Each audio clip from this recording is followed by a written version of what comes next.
Life can be messy, Life can be unpredictable, but a whole lot of love. and a little wine makes it all work. This is Love and Jesus Juice.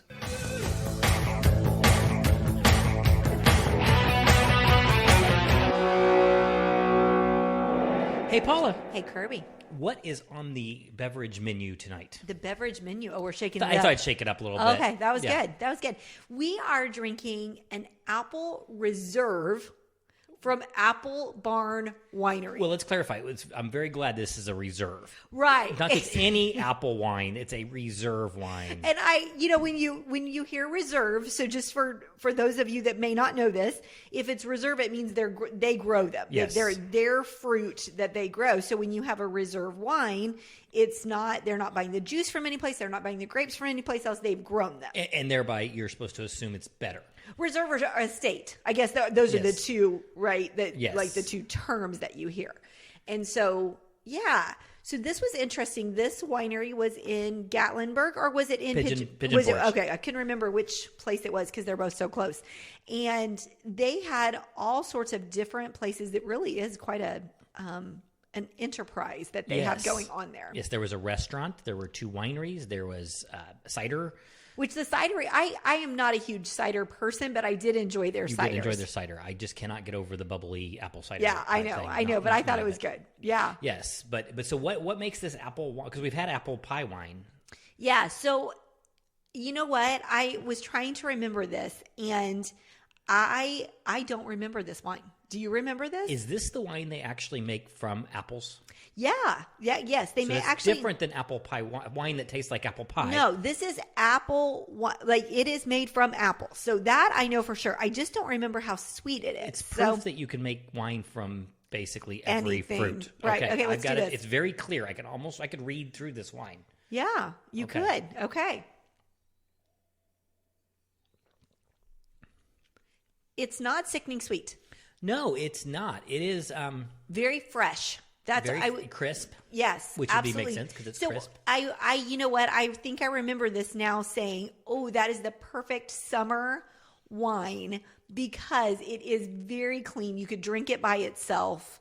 It's a good thing we waited till September to drink it then. Right, it's perfect. Yeah, we're not going to be sitting on our porch maybe tonight. No, you know? but the sun is still shining, so we'll just go with it. Absolutely. But I do. It is not super sweet, which is why we liked it. Right, it's not full bodied. No, it's very light, really super light. So I think this would be a great transition. We always talk about this, people going from sweet, semi-sweet to dry.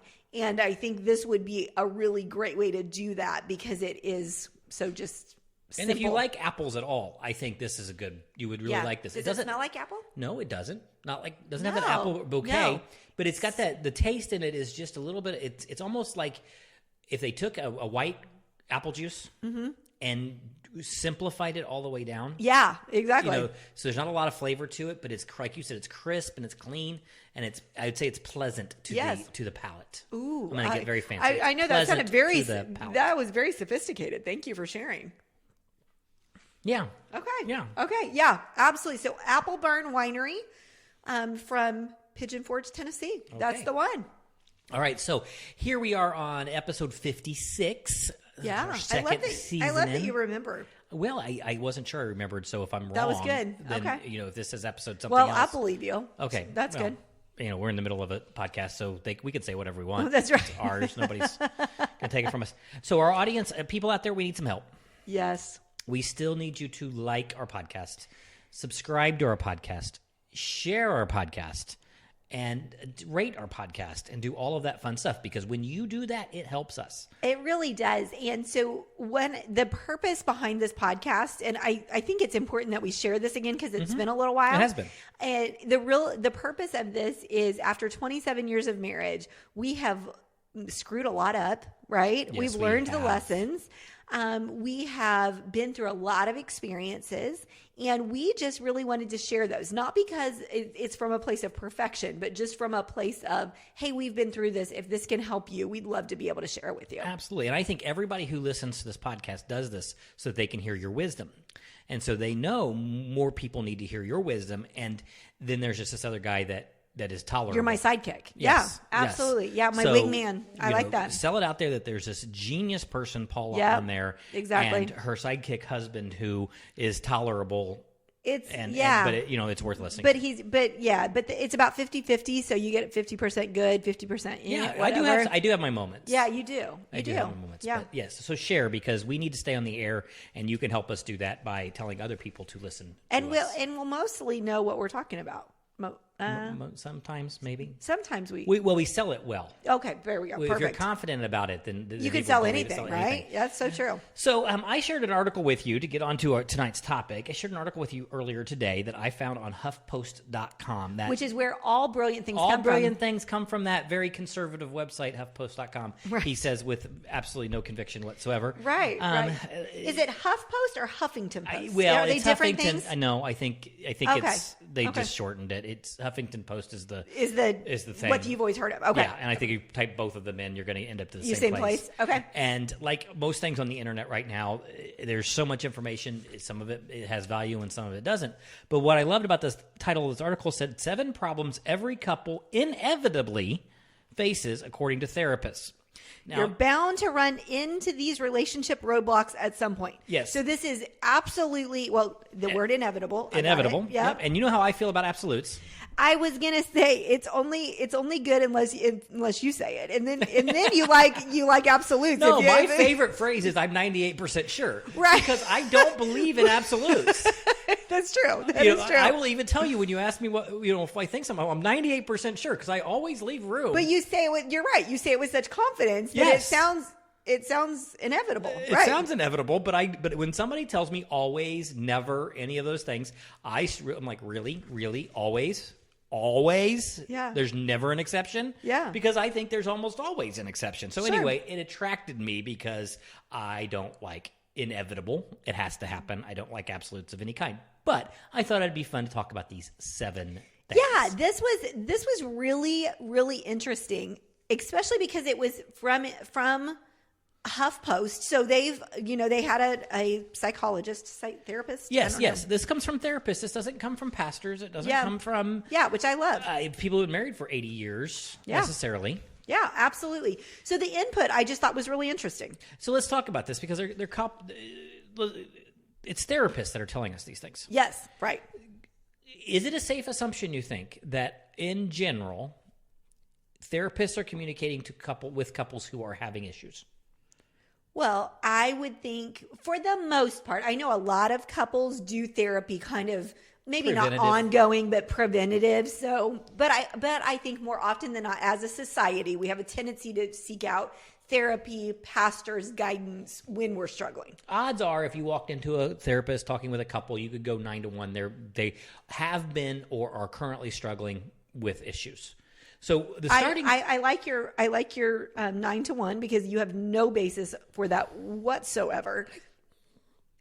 Yes. Did I actually say that out loud? Yes, you did. I meant to just say odds are in your favor. Right. But I actually gave it odds. You gave it odds, which is so what you do. And it's comical because we have not done any research on the evidence for or against, but people do go seek therapy more often, I would say, from my experience, people I talk to. So our list of inevitability is coming from people who are working with people who are having issues. Right. And that's basically the whole point. Yeah. This whole thing.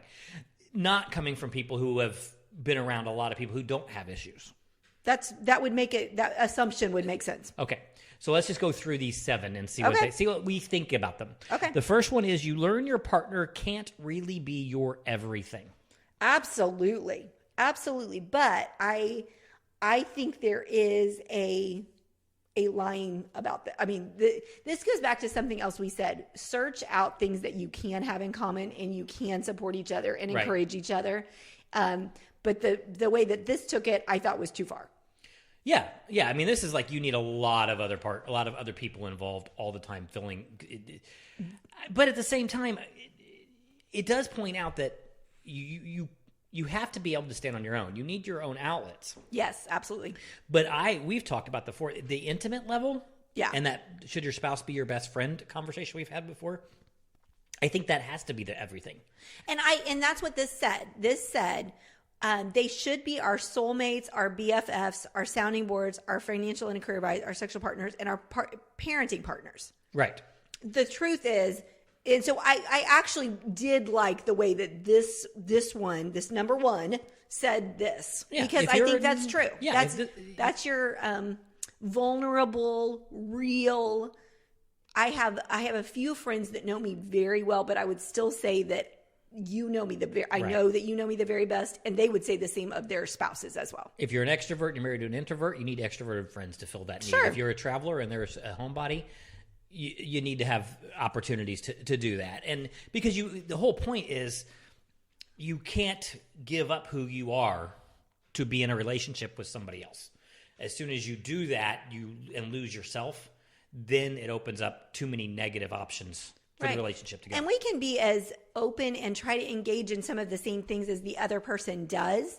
But there are people, my best friends, get parts of me that you don't get. They don't care about style and clothes and those kind of things. That is not something you have. It's just not your thing at all. No. And so those are conversations that I can have with them, and you can have friends with your friends on the golf course differently than we have. And that's just, I think that's a good thing. But the biggest thing that I wanted to say about this is that I firmly believe that there is a space in people's life for God, and that only God can fill. We're never meant to lean on any human being whatsoever. That I don't believe, from my belief system, that any human being is supposed to be all your things. Right. And I agree 100%.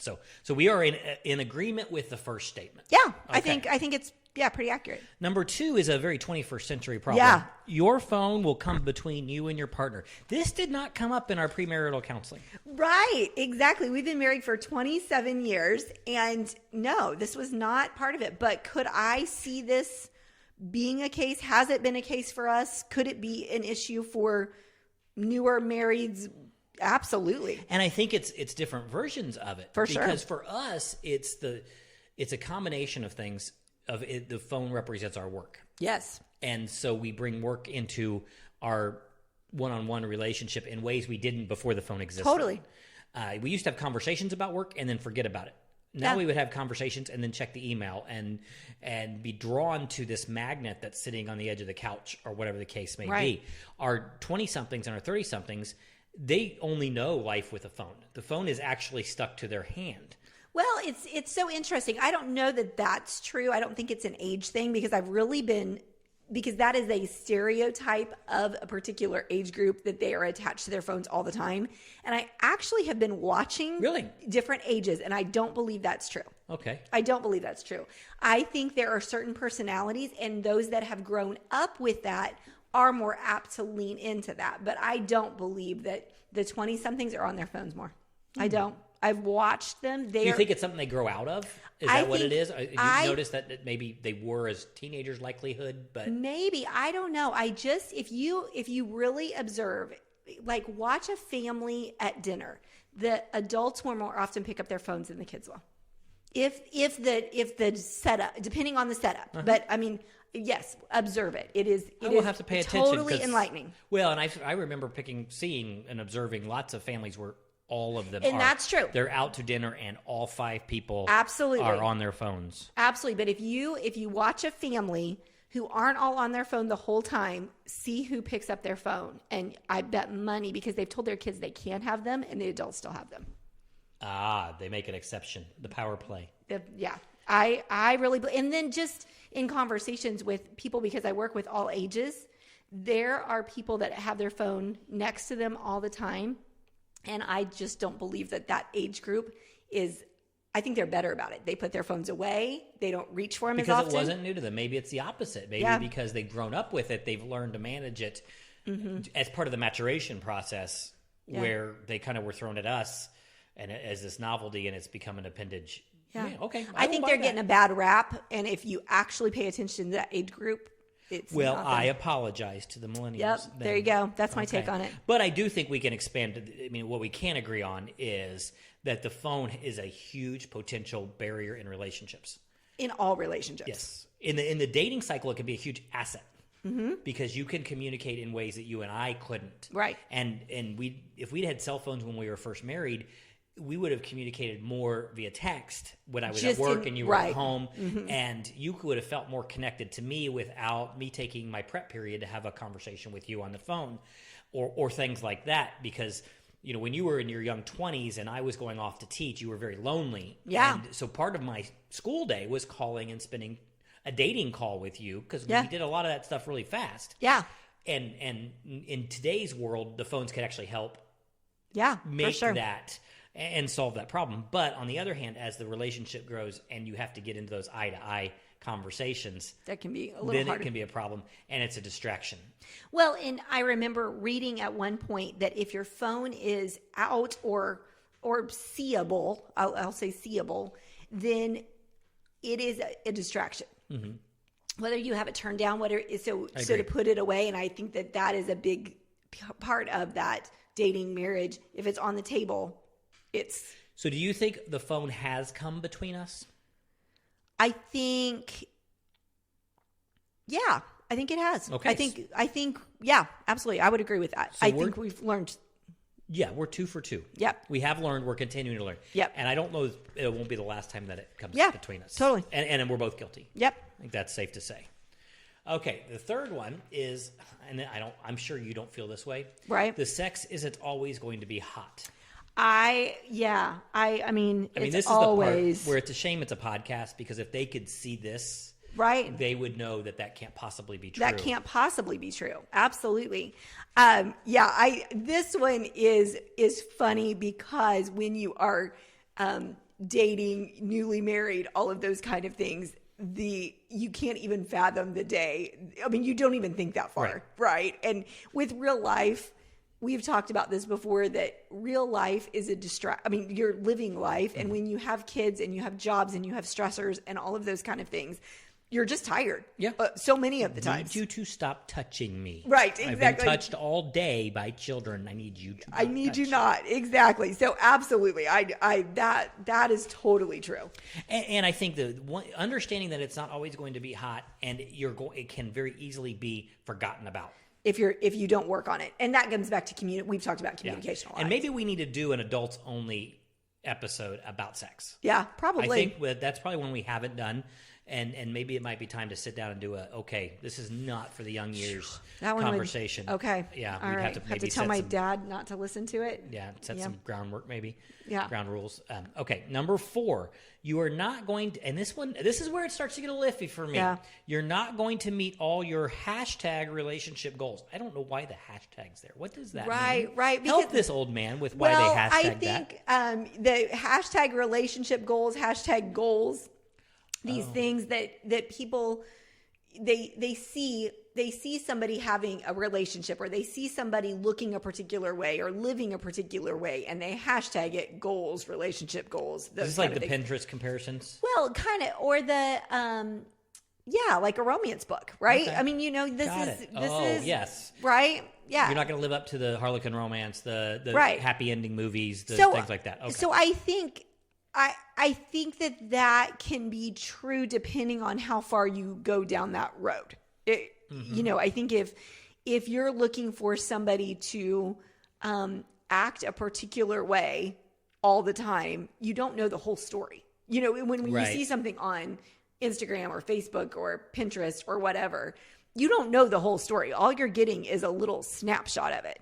And so if that's what you're basing what you want your relationship to look like, then I would totally agree. You're not going to meet all your relationship goals. And I think maybe that's it. Being a man that I am, I think when I came into our relationship, I don't think I had goals beyond be happy. Okay. I didn't carve out necessarily what the image of and maybe this was to my detriment, what did marriage look like beyond the example that I had? I hadn't actually sat down and said, what do I think a relationship is going to look like? I was thankful to have a relationship. Well, and we hadn't had a ton of relationships that we were like, oh, okay, that's good, that's bad. So it wasn't that comparison thing either. Right. I wasn't one of those girls who had my wedding planned. I just wasn't. Good thing. I didn't look at life that way either. So I think that is part of it. But I do think that some things have to adjust. When you're this vision of a relationship, a perfection relationship, but then there's two human beings. Right. And so there is some adjustment to what real relationship looks like versus maybe what you think it's going to. Yes. And I think we can identify friends that we knew very clearly that they had carved out the image of where were they going to work? Well, how many kids were they going to have? For sure. What kind of house were they going to live in? Was it going to be a subdivision? Was it going to be rural? Was it going to be in a city? Was it an apartment? Was it a condo? They had carved that. And if the two of them have had a conversation and created a goal list, awesome. That's positive. But I think what this is referencing is you have a view of your future and they have a view of your future, and it's hinted and shaded by the example that you viewed. Yeah. So what did your parents look like? You came into our marriage thinking that marriages didn't include arguments. Yeah, it wasn't my experience. I came in that arguments were passionate and they were over. I didn't want to believe it, but I knew all about makeup sex. Yeah, because I kind of had seen that play out, not intimately, but I was going to say, let's just say I knew they went from screaming to lovey-dovey. Mm-hmm. And when I say screaming, we're not talking about. I was going to say, you probably need to couch that a little bit. Yeah, I want to qualify that.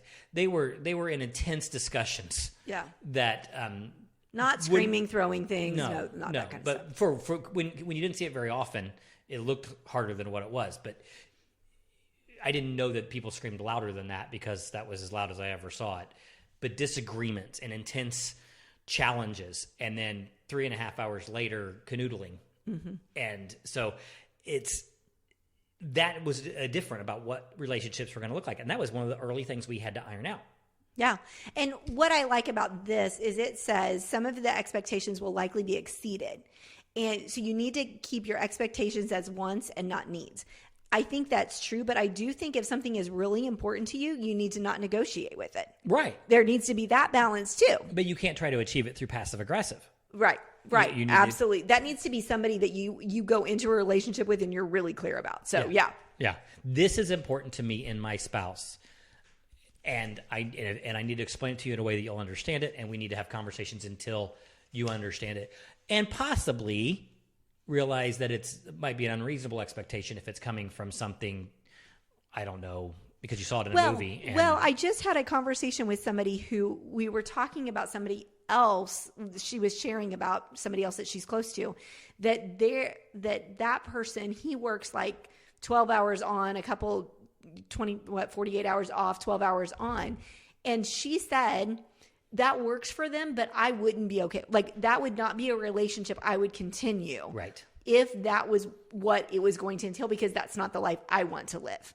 And yes, that's a good point, because I was talking with your brother just the other night about, he was asking for some input on a marriage coaching he was doing. And my question was, are they on the same schedule? Because they're getting ready to have a child. Oh, right. And because I said I could speak to a couple who are on the current schedule. We never had opposite shifts. Right. Totally. That was never our situation. So that would be a different. I'm not in a position to tell people how to get through that or offer advice. That would have to be, okay, I need some time to research this. I need to go talk to other people, because that's not what I'm bringing to the table. This is a good example. If you brought up to mom raised me during the day and dad raised me at night, and so therefore I'm looking for a relationship that I can be very independent in, but you saw the family dinner right, every absolutely, single night that's together, different. And then all sitting on the couch watching TV together, that needs to be solved beforehand. And to me, those relationship goals need to be very, very fluid, like you said, and they need to be altered before you get too deep. Yeah, for sure. Absolutely. So number 5. Yeah. I know. I just won't let go of my bad habits. Okay. This is one that I have a problem with this one. I'll just be clear. Tell me about it. Because this person that wrote this shared a story about somebody who something that she did annoyed her spouse. And so she worked to fix it. And something he did that annoyed her, he was still doing 30 years later. Now, both of them were very, very, very small things. Like we're just not talking anything huge, like gambling debts, or we're not talking anything crazy like that. We're talking about leaving a banana peel on the counter. Right, exactly. This is not catastrophic. But I think when there is respect and there's communication, a spouse continuing to have a bad habit that you're not okay with isn't okay. Right. That there needs. Again, though, if you go into a relationship and they smoke and you know you don't want them to, then having that conversation after you get married and saying you need to stop isn't okay either. You've lost your ability to demand that after. That needs to be part of the. Are we? If we're in this long term, then that's not okay with me. Right. Are you going to quit? And if they say no, then okay, that's fine. You accept them as they are, or the relationship. So I think there's a balance to that, but there have been things that I have done that annoy you, and vice versa. And we work hard not to continue to do them. Right. And I don't even know if they're necessarily as much bad habits as just little annoyances. Idiosyncrasies. Yeah, exactly. We used to call them, everybody has the little things. Totally. We had a roommate in college who was a neat freak. Our apartment needed to be cleaned. We had family cleaning day every Sunday because their apartment was immaculate. Yes, we were college four boys, guys. Four guys and an immaculate apartment. But every single morning he made himself a sweet tea and left his spoon and his tea wrapped with the tea bag around it right next to the sink. Not in the sink, right next to the sink. The whole house would be completely clean, counters wiped off after dinner, dishes put away, but he left his frickin' spoon next to the sink every single day.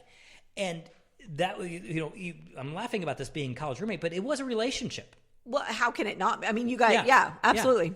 Yeah. And it was one of those things where it's like, as the year progressed and it kept, at what point do we have to solve this problem? At what point do we go, okay, seriously, they're not going to care, or I'm going to say something. And the bad part was there were three of us that got frustrated by it, but we could all deal with it at different times.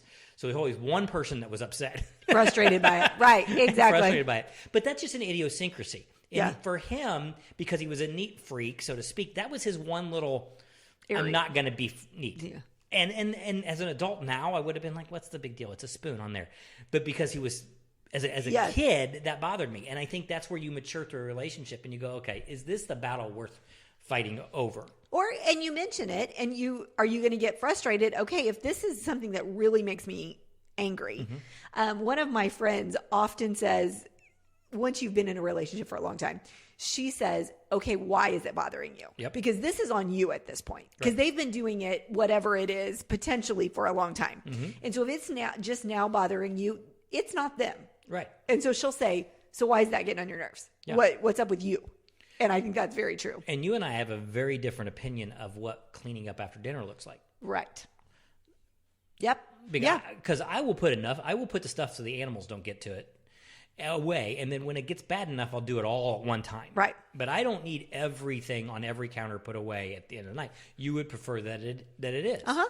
And so there are times when that gets on your nerves more than others. For sure. And so we just have to communicate that. And I kind of need to read the room and say, okay, I really could probably better do more tonight. Yeah. Even though I don't want to. Mm-hmm. And there's some nights where I go, I'm not going to ask him to, because it's not what he really wants to do. Right. I think, and again, 27 years later, we've learned a lot of those things that we did not do well. We've done them much better now than we used to. So number 6 is money, money, money, money. They say it's always going to be a problem. Not always. Money at some will point. come between you and your spouse. Yes. And so at first I thought, I don't know. I don't know if that's true. And then I thought, no, we've definitely, it is absolutely. Now, it will come between you, not that it will stay between you. And I think when I read that, I think it's always going to be an issue. And I don't believe it always has to be an issue. And I think there are exceptions. There are going to be people who are not going to have this because one is the true, I don't know what Ramsey uses for it, but he's the bean counter. Yes, and one person is not, but the other person who's not doesn't spend any money without asking, and they're okay with that. That works for them. You know, it's not a permission-based thing. It's just that I respect that he's in charge of the money, and I cannot buy. I can choose to go. What do I have? We both, neither one of us are the bean counters, But yeah, and both of us are both sometimes cheap and sometimes not cheap. And that's the reason why money eventually works its way in every so often between us. Right. Is because we are our own worst enemies. Right. And I think the biggest thing is understanding that I hate money conversations. You hate money conversations. So it is not when we're best. Right. And so learning what we are working hard on. I would still say that this is one of those continuing things. Probably a lot of things are, but this is one of them that we have to make really conscious choices about how we ask questions or how we say things, because this is an area that can frustrate us. And it's why we dedicated 3 whole episodes earlier this year to money. Yeah. All right. This is the last one. And this is where I think they really, really jumped the shark. Yes. Monogamy will prove to be a challenge. And this was, like I said, it's not that I agreed with everything exactly how it was, but there was a lot of good points to this. This one,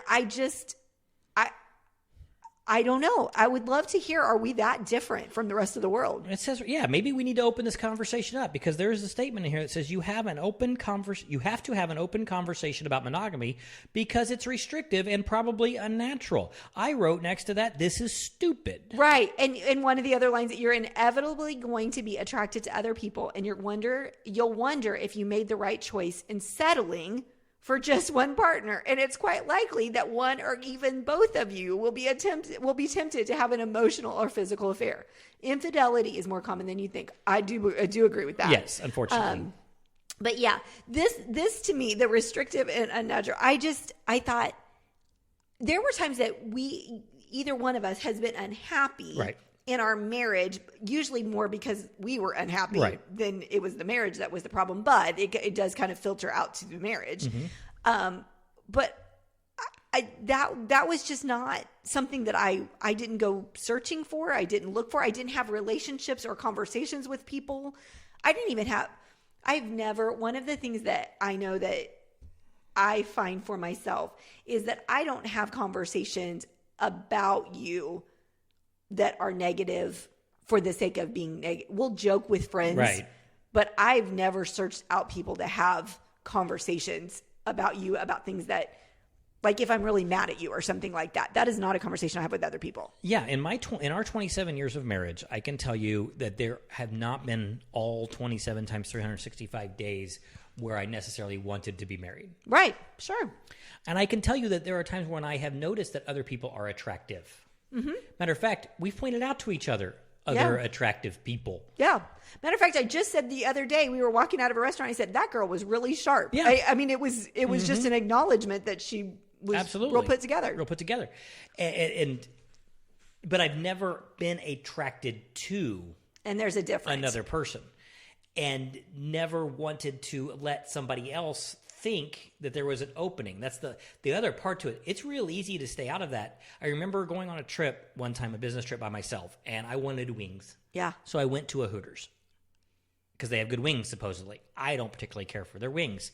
But at the time, I thought I could go get wings. And I'm sitting there at a table, and I'm looking around by myself in a city thousands of miles away from you, and I'm thinking to myself, okay, so this may be how it happens.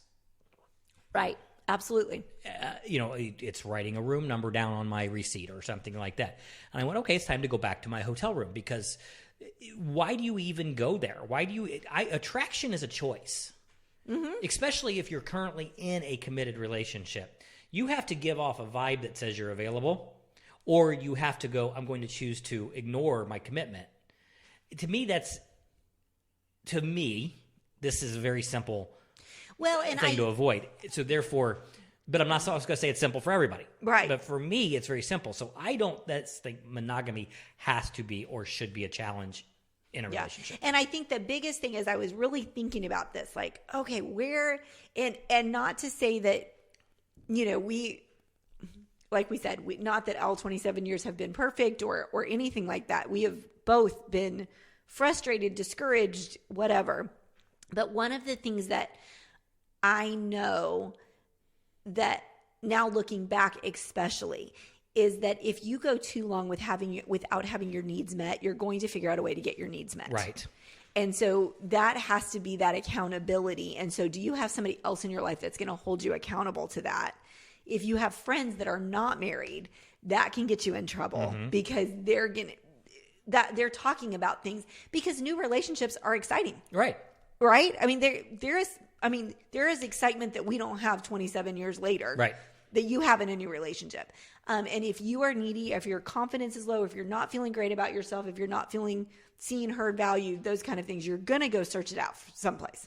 And that's the best conversation I think you can have for a lasting relationship. You have to fight that 7-year itch. Oh, totally. Whether it's 7 months, 7 years, 10 years, whatever. Or if you've had it multiple times. You have to go, okay, like you talked about, if somebody's bothering me after you've been married for a while, it's on you. Then it's the same thing. If you feel like you're being attracted out, it's probably because you're not spending time looking in. And figuring it out. And going, okay, how do I love this time of my life? I at 30, you shouldn't have to be entertained the way you were at 22. If you are, you're emotionally stunted because we evolve. Absolutely. As we go. And this is not talking about if there is a situation that is abusive, those kind of things. I always have to qualify whenever we talk about marriage. Those are separate conversations. Right. This is a wandering eye. This is a situation like that you're just not getting your needs met. You're looking to get your needs met someplace else. So that's what this article says are 7 problems. The funny thing was there were articles that said 20, they said 25, they said 30. There were all kinds of things when I Googled what problems do couples face. That's how I started. How'd you searched it? Okay. But so what's out there? Join the conversation. What are some problems that you want to know? Anonymous, we'll keep it quiet, but you want to know, is this a problem other people incorporate? We'll talk about it. We'll do it. We won't share your name. Or you can tell us your name and say it was somebody else's problem or whatever. But help us. Join this conversation. Do you agree with us? Is monogamy hard for you? Again, maybe you ought to report anonymously. Do you disagree with us on some of these other points? Join the conversation or tell us, what should we talk about? Yeah, absolutely. We would love to hear from you. If there is a topic that maybe we've touched on but haven't really covered, maybe it's a conversation that you and your spouse have had and you would love to hear a little bit more maybe from our perspective. We would love to hear those topics.